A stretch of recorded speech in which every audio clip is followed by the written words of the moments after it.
The Falls presents The Dracula, Chapter 17. Dr. Seward's diary continue. When we arrived at the Berkeley Hotel, Van Helsing found a telegram waiting for him. AM coming up by train. Jonathan at Whitby.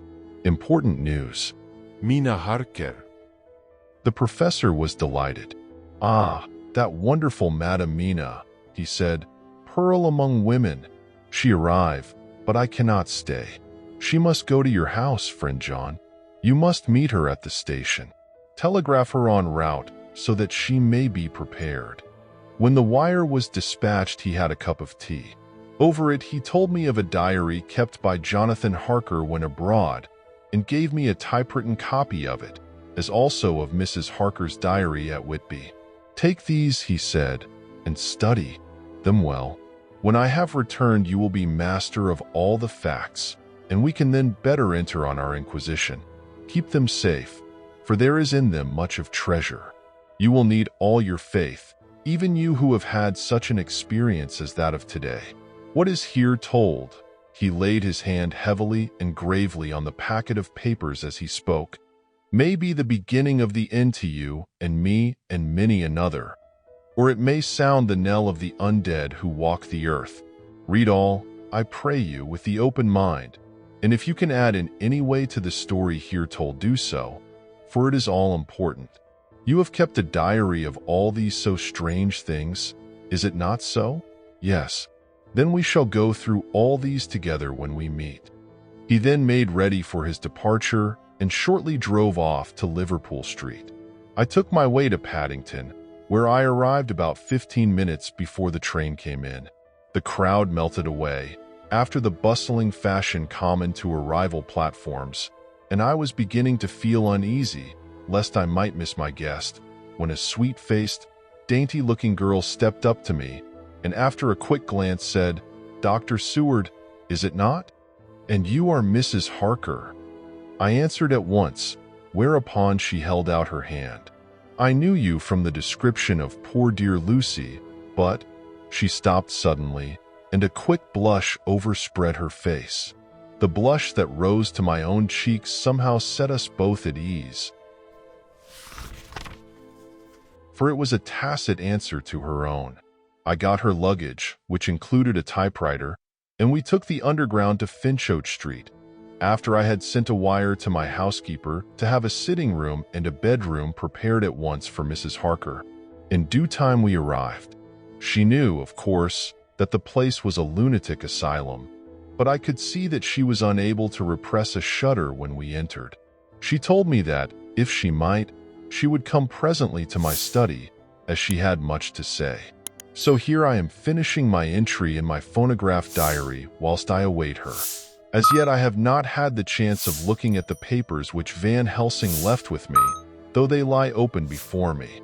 I must get her interested in something, so that I may have an opportunity of reading them. She does not know how precious time is, or what a task we have in hand. I must be careful not to frighten her. Here she is. Mina Harker's journal, 29 September. After I had tidied myself, I went down to Dr. Seward's study. At the door I paused a moment, for I thought I heard him talking with someone. As, however, he had pressed me to be quick, I knocked at the door, and on his calling out, "Come in," I entered. To my intense surprise, there was no one with him. He was quite alone, and on the table opposite him was what I knew at once from the description to be a phonograph. I had never seen one, and was much interested. "I hope I did not keep you waiting," I said, "but I stayed at the door as I heard you talking, and thought there was someone with you." "Oh," he replied with a smile, "I was only entering my diary." "Your diary?" I asked him in surprise. "Yes," he answered. "I keep it in this." As he spoke, he laid his hand on the phonograph. I felt quite excited over it, and blurted out, "Why, this beats even shorthand. May I hear it say something?" "Certainly," he replied with alacrity, and stood up to put it in train for speaking. Then he paused, and a troubled look overspread his face. "The fact is," he began awkwardly, I only keep my diary in it, and as it is entirely, almost entirely, about my cases, it may be awkward. That is, He stopped, and I tried to help him out of his embarrassment. You helped to attend dear Lucy at the end. Let me hear how she died. For all that I know of her, I shall be very grateful. She was very, very dear to me. To my surprise, he answered, with a horror-struck look in his face, Tell you of her death? Not for the wide world. Why not? I asked, for some grave, terrible feeling was coming over me.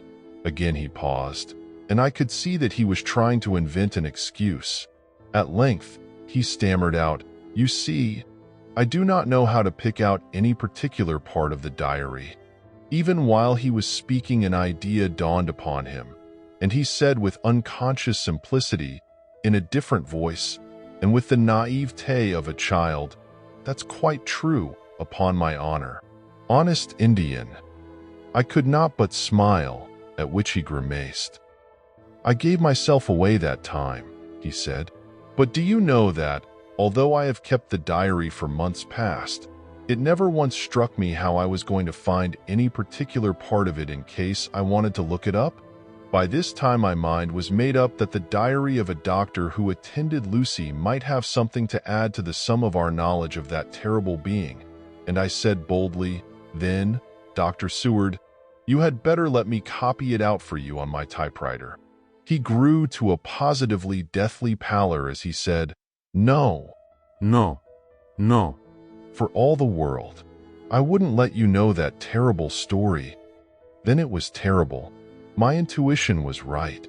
For a moment, I thought, and as my eyes ranged the room, unconsciously looking for something or some opportunity to aid me, they lit on a great batch of typewriting on the table. His eyes caught the look in mine, and without his thinking, followed their direction. As they saw the parcel, he realized my meaning. You do not know me, I said. When you have read those papers, my own diary and my husband's also, which I have typed, you will know me better. I have not faltered in giving every thought of my own heart in this cause. But, of course, you do not know me yet, and I must not expect you to trust me so far. He is certainly a man of noble nature. Poor dear Lucy was right about him. He stood up and opened a large drawer, in which were arranged in order a number of hollow cylinders of metal covered with dark wax, and said, You are quite right. I did not trust you because I did not know you. But I know you now, and let me say that I should have known you long ago. I know that Lucy told you of me. She told me of you too. May I make the only atonement in my power? Take the cylinders and hear them. The first half dozen of them are personal to me, and they will not horrify you. Then you will know me better. Dinner will by then be ready. In the meantime, I shall read over some of these documents, and shall be better able to understand certain things. He carried the phonograph himself up to my sitting room and adjusted it for me. Now I shall learn something pleasant, I am sure, for it will tell me the other side of a true love episode of which I know one side already. Dr. Seward's Diary, 29 September. I was so absorbed in that wonderful diary of Jonathan Harker and that other of his wife that I let the time run on without thinking. Mrs. Harker was not down when the maid came to announce dinner, so I said, She is possibly tired. Let dinner wait an hour. And I went on with my work. I had just finished Mrs. Harker's diary when she came in. She looked sweetly pretty, but very sad, and her eyes were flushed with crying. This somehow moved me much. Of late I have had cause for tears, God knows, but the relief of them was denied me, and now the sight of those sweet eyes, brightened by recent tears, went straight to my heart. So I said as gently as I could, I greatly fear I have distressed you. Oh, no, not distressed me, she replied, but I have been more touched than I can say by your grief. That is a wonderful machine, but it is cruelly true. It told me, in its very tones, the anguish of your heart. It was like a soul crying out to Almighty God. No one must hear them spoken ever again. See, I have tried to be useful. I have copied out the words on my typewriter, and none other need now hear your heartbeat as I did. No one need ever know, shall ever know, I said in a low voice. She laid her hand on mine and said very gravely, "Ah, but they must." Must. But why? I asked. Because it is a part of the terrible story, a part of poor Lucy's death and all that led to it. Because in the struggle which we have before us to rid the earth of this terrible monster, we must have all the knowledge and all the help which we can get. I think that the cylinders which you gave me contained more than you intended me to know. But I can see that there are in your record many lights to this dark mystery. You will let me help, will you not? I know all up to a certain point, and I see already, though your diary only took me to September 7th, how poor Lucy was beset, and how her terrible doom was being wrought out. Jonathan and I have been working day and night since Professor Van Helsing saw us. He has gone to Whitby to get more information, and he will be here tomorrow to help us. We need have no secrets amongst us. Working together and with absolute trust, we can surely be stronger than if some of us were in the dark. She looked at me so appealingly, and at the same time manifested such courage and resolution in her bearing that I gave in at once to her wishes. You shall, I said, do as you like in the matter. God forgive me if I do wrong. There are terrible things yet to learn of, but if you have so far traveled on the road to poor Lucy's death, you will not be content, I know, to remain in the dark. Nay, the end, the very end, may give you a gleam of peace. Come, there is dinner. We must keep one another strong for what is before us. We have a cruel and dreadful task. When you have eaten, you shall learn the rest, and I shall answer any questions you ask. If there be anything which you do not understand, though it was apparent to us who were present. Mina Harker's Journal, 29 September. After dinner I came with Dr. Seward to his study.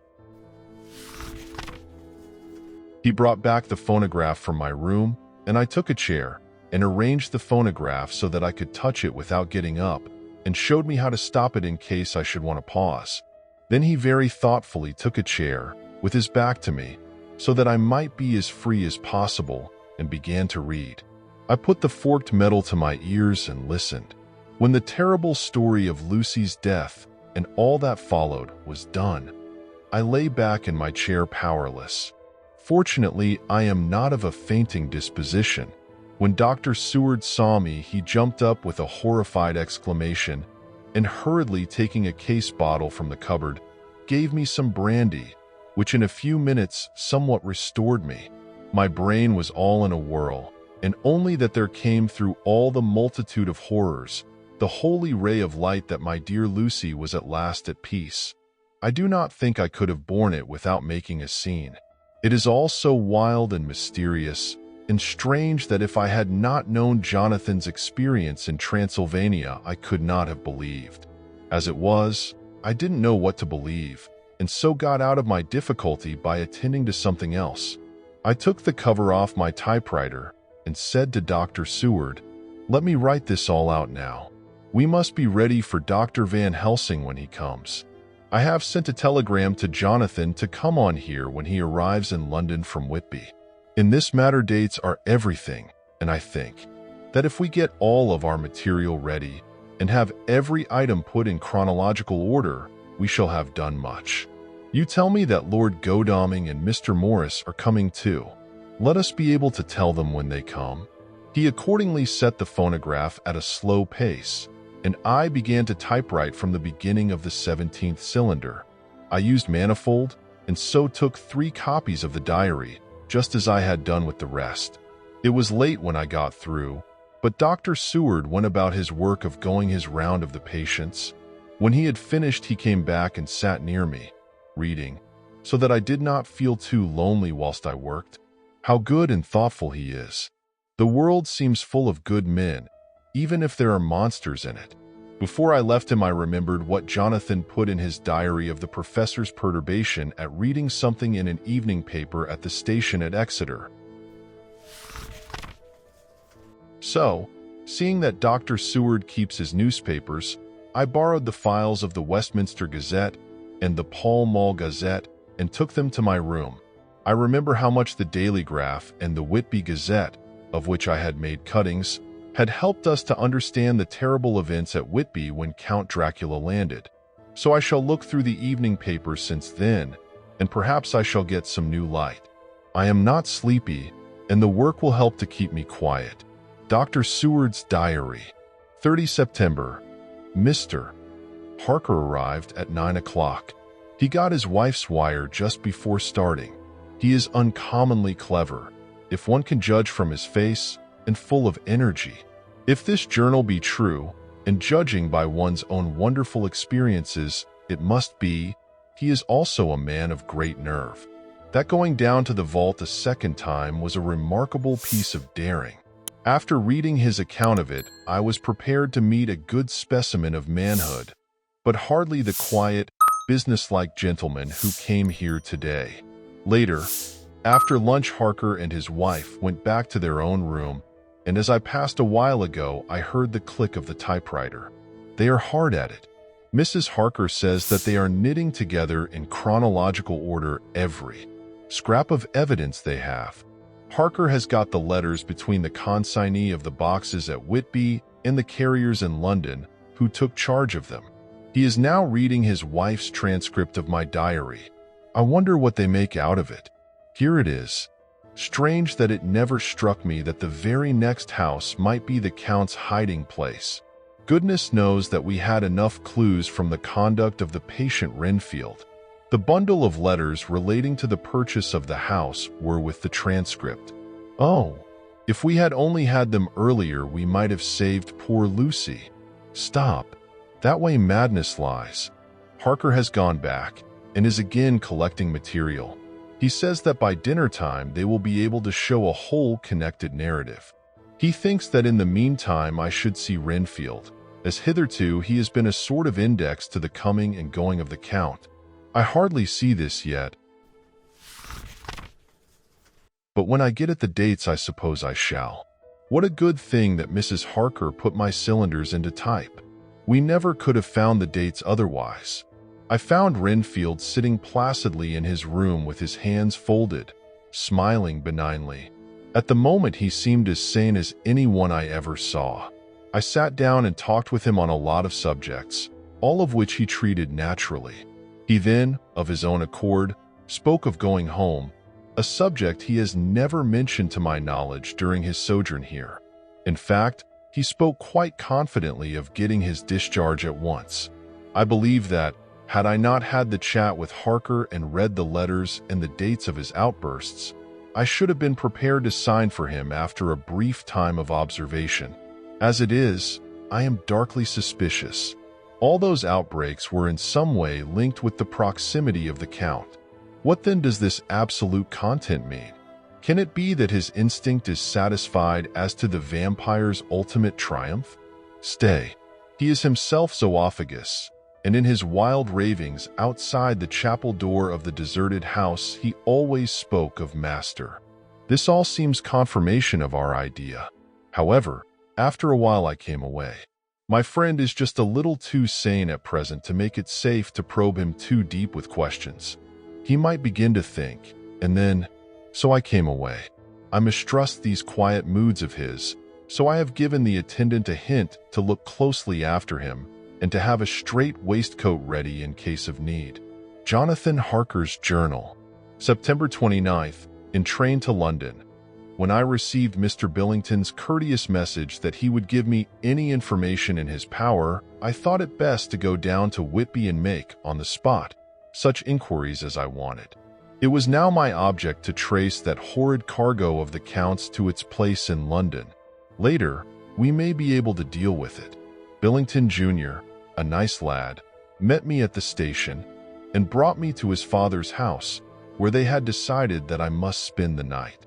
They are hospitable, with true Yorkshire hospitality, give a guest everything, and leave him to do as he likes.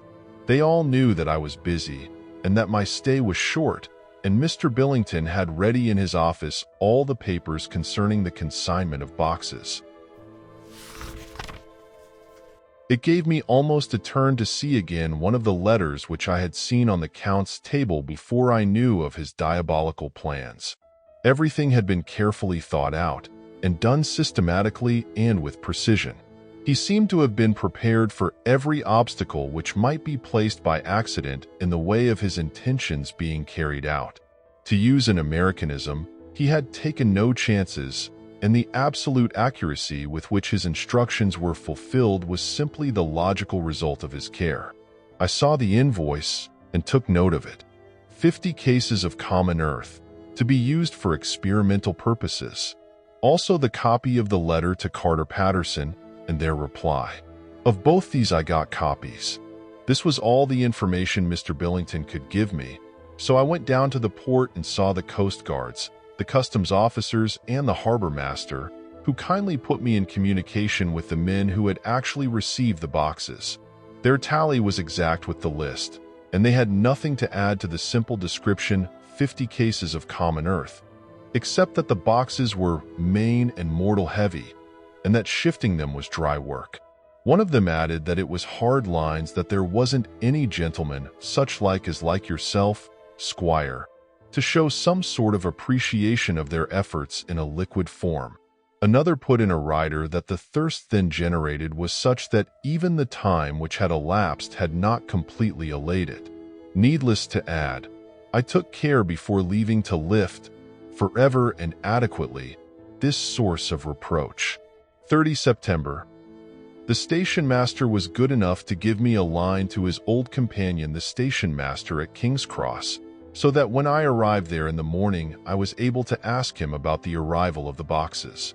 He, too, put me at once in communication with the proper officials, and I saw that their tally was correct with the original invoice. The opportunities of acquiring an abnormal thirst had been here limited.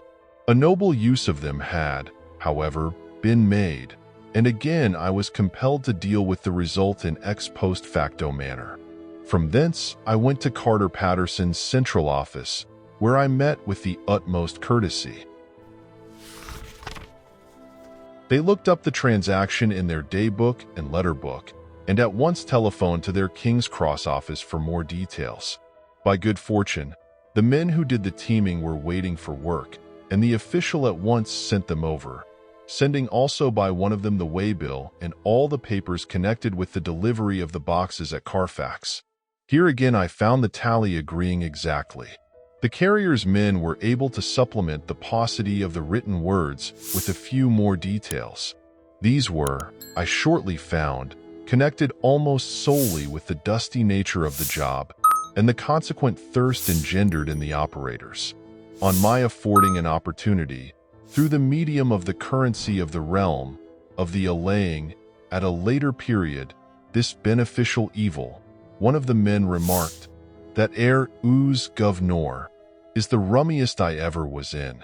Blime, but it ain't been touched since 100 years. There was dust that thick in the place that you might have slept on it without hurtin' of your bones. And the place was that neglected that your might ave smelled old Jerusalem in it. But the old chapel, that took the tzika, that did. Me and my mate, we thought we wouldn't never get out quick enough. Lor, I wouldn't take less nor a quid a moment to stay there arter dark. Having been in the house, I could well believe him, but if he knew what I know, he would, I think, have raised his terms. Of one thing I am now satisfied, that all those boxes which arrived at Whitby from Varna in the Demeter were safely deposited in the old chapel at Carfax. There should be 50 of them there, unless any have since been removed, as from Dr. Seward's diary I fear. Later, Mina and I have worked all day, and we have put all the papers into order. Mina Harker's Journal, 30 September. I am so glad that I hardly know how to contain myself. It is, I suppose, the reaction from the haunting fear which I have had, that this terrible affair and the reopening of his old wound might act detrimentally on Jonathan. I saw him leave for Whitby with as brave a face as could, but I was sick with apprehension. The effort has, however, done him good. He was never so resolute, never so strong, never so full of volcanic energy as at present. It is just as that dear, good Professor Van Helsing said, he is true grit, and he improves under strain that would kill a weaker nature. He came back full of life and hope and determination. We have got everything in order for tonight. I feel myself quite wild with excitement. I suppose one ought to pity anything so hunted as the Count. That is just it. This thing is not human, not even a beast. To read Dr. Seward's account of poor Lucy's death and what followed is enough to dry up the springs of pity in one's heart. Later, Lord Godalming and Mr. Morris arrived earlier than we expected. Dr. Seward was out on business and had taken Jonathan with him, so I had to see them. It was to me a painful meeting, for it brought back all poor dear Lucy's hopes of only a few months ago. Of course they had heard Lucy speak of me, and it seemed that Dr. Van Helsing, too, had been quite blowing my trumpet, as Mr. Morris expressed it. Poor fellows, neither of them is aware that I know all about the proposals they made to Lucy. They did not quite know what to say or do, as they were ignorant of the amount of my knowledge, so they had to keep on neutral subjects. However, I thought the matter over and came to the conclusion that the best thing I could do would be to post them on affairs right up to date. I knew from Dr. Seward's diary that they had been at Lucy's death, her real death, and that I need not fear to betray any secret before the time. So I told them, as well as I could, that I had read all the papers and diaries, and that my husband and I, having typewritten them, had just finished putting them in order. I gave them each a copy to read in the library. When Lord Godalming got his and turned it over, "It does make a pretty good pile," he said. "Did you write all this, Mrs. Harker?" I nodded, and he went on. "I don't quite see the drift of it, but you people are all so good and kind, and have been working so earnestly and so energetically, that all I can do is to accept your ideas blindfold and try to help you. I have had one lesson already in accepting facts that should make a man humble to the last hour of his life. Besides, I know you loved my Lucy." Here he turned away and covered his face with his hands. I could hear the tears in his voice. Mr. Morris, with instinctive delicacy, just laid a hand for a moment on his shoulder and then walked quietly out of the room. I suppose there is something in a woman's nature that makes a man free to break down before her and express his feelings on the tender or emotional side without feeling it derogatory to his manhood. For when Lord Godalming found himself alone with me, he sat down on the sofa and gave way utterly and openly. I sat down beside him and took his hand. I hope he didn't think it forward of me, and that if he ever thinks of it afterwards, he never will have such a thought. There I wrong him. I know he never will. He is too true a gentleman, I said to him, for I could see that his heart was breaking. I loved dear Lucy, and I know what she was to you, and what you were to her. She and I were like sisters, and now she is gone. Will you not let me be like a sister to you in your trouble? I know what sorrows you have had, though I cannot measure the depth of them. If sympathy and pity can help in your affliction, won't you let me be of some little service, for Lucy's sake?" In an instant, the poor dear fellow was overwhelmed with grief. It seemed to me that all that he had of late been suffering in silence found a vent at once. He grew quite hysterical, and raising his open hands, beat his palms together in a perfect agony of grief. He stood up and then sat down again, and the tears rained down his cheeks. I felt an infinite pity for him, and opened my arms unthinkingly. With a sob he laid his head on my shoulder and cried like a wearied child, whilst he shook with emotion. We women have something of the mother in us that makes us rise above smaller matters when the mother spirit is invoked. I felt this big sorrowing man's head resting on me, as though it were that of a baby that some day may lie on my bosom. and I stroked his hair as though he were my own child. I never thought at the time how strange it all was. After a little bit, his sobs ceased, and he raised himself with an apology, though he made no disguise of his emotion. He told me that for days and nights past, weary days and sleepless nights, he had been unable to speak with anyone, as a man must speak in his time of sorrow. There was no woman whose sympathy could be given to him, or with whom, owing to the terrible circumstance with which his sorrow was surrounded, he could speak freely. "I know now how I suffered," he said, as he dried his eyes. "But I do not know even yet, and none other can ever know, how much your sweet sympathy has been to me today. I shall know better in time. And believe me that, though I am not ungrateful now, my gratitude will grow with my understanding. You will let me be like a brother, will you not, for all our lives, for dear Lucy's sake?" "For dear Lucy's sake," I said as we clasped hands. "Aye, and for your own sake," he added. "For if a man's esteem and gratitude are ever worth the winning, you have won mine today. If ever the future should bring to you a time when you need a man's help, believe me, you will not call in vain. God grant that no such time may ever come to you to break the sunshine of your life. But if it should ever come, promise me that you will let me know." He was so earnest, and his sorrow was so fresh, that I felt it would comfort him. So I said, "I promise." As I came along the corridor, I saw Mr. Morris looking out of a window. He turned as he heard my footsteps. "How is Art?" he said. Then, noticing my red eyes, he went on, "Ah, I see you have been comforting him. Poor old fellow. He needs it. No one but a woman can help a man when he is in trouble of the heart, and he had no one to comfort him. He bore his own trouble so bravely that my heart bled for him." I saw the manuscript in his hand, and I knew that when he read it he would realize how much I knew. So I said to him, "I wish I could comfort all who suffer from the heart. Will you let me be your friend? And will you come to me for comfort if you need it? You will know later why I speak." He saw that I was in earnest, and stooping, took my hand, and raising it to his lips, kissed it. It seemed but poor comfort to so brave and unselfish a soul, and impulsively I bent over and kissed him. The tears rose in his eyes, and there was a momentary choking in his throat. He said quite calmly, "Little girl, you will never forget that true-hearted kindness, so long as ever you live." Then he went into the study to his friend. Little girl.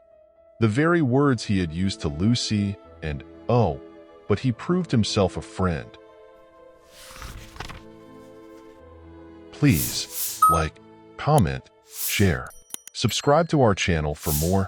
Thank you.